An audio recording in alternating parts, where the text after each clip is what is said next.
Rudy Giuliani just got implicated in a $10 billion money laundering scheme.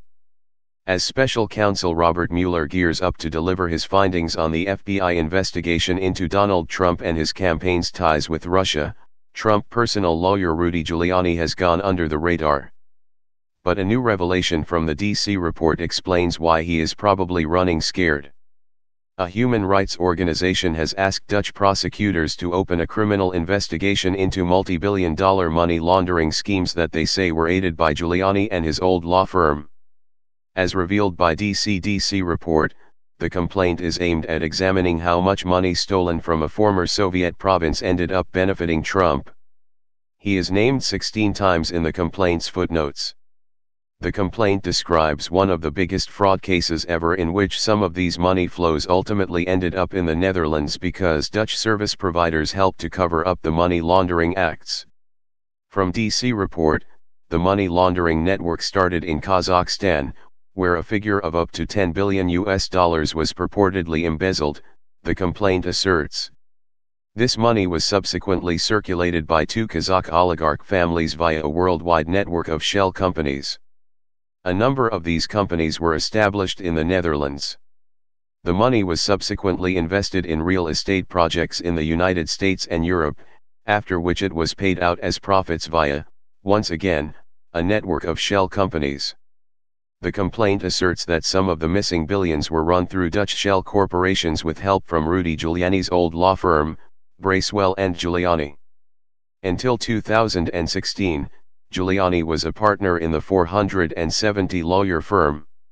More from the report, the complaint was filed by Avaz, a global human rights organization in Washington which claims 48 million members. It has issued an open call to prosecutors around the world to investigate the giant web of corruption that it says propelled Trump's rise. Avaz says it has approximately 290,000 members in the Netherlands.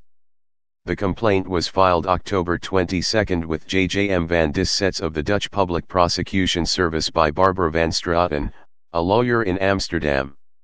The complaint filed with the Netherlands Public Prosecution Service in Amsterdam relies on court records from several countries that were dug up by investigative journalists, including James S. Henry, the investigative economics editor of DC Report.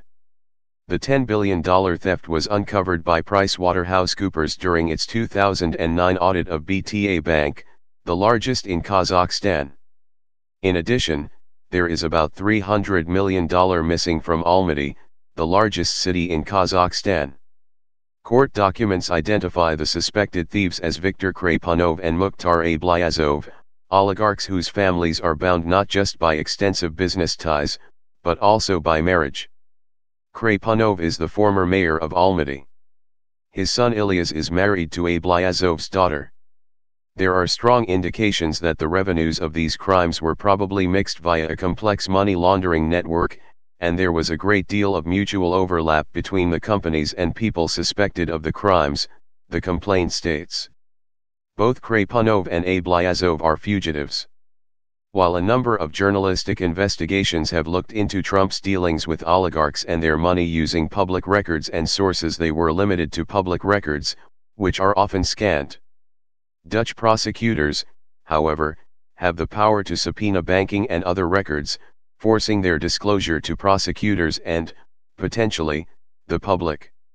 Trump is known to have done deals with some of those mentioned in the complaint, including Felix Sater, a violent Long Island felon who was born in Russia.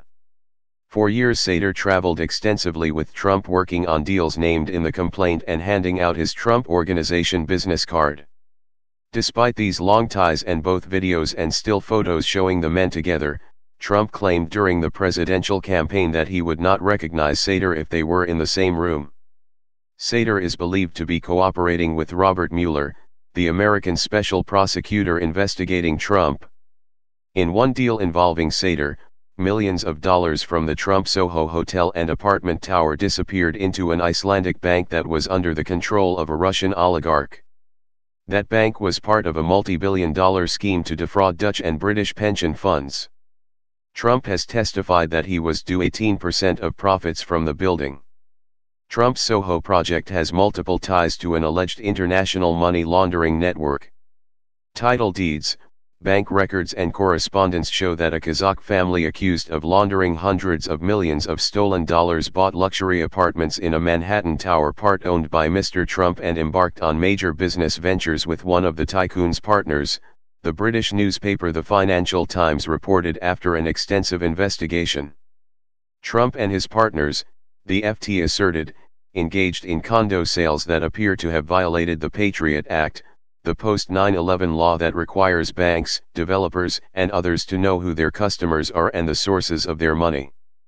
Investigations to identify anonymous buyers of luxury apartments in New York and Florida to determine the extent of any money laundering were announced in January 2016 by the federal government's Financial Crimes Enforcement Network, FinCEN. 3 months later, the FinCEN director, Jennifer Shasky-Calvary, spoke about her years of work on transnational Russian organized crime networks. Much of her work involved Russian crime families laundering their funds through the U.S. financial system. Often, this involved the suspected purchase of personal residences with criminal proceeds. In July 2016, the month the GOP nominated Trump, FinCEN announced it would be investigating sales of luxury apartments beyond New York and Florida because of its growing concern about flows of illicit cash disguised in real estate deals. While Giuliani calls himself Trump's personal lawyer, his role is primarily to spread Trumpian disinformation about Special Prosecutor Mueller's investigations into Russian collusion and related matters concerning Trump and his 2016 presidential campaign.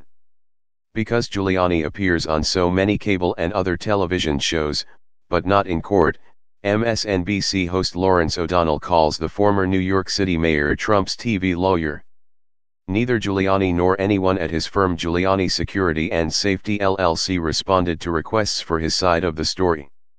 Multiple requests for comment prompted no response from Greg M. Bopp, managing partner of what was then Bracewell and Giuliani but is now called only Bracewell.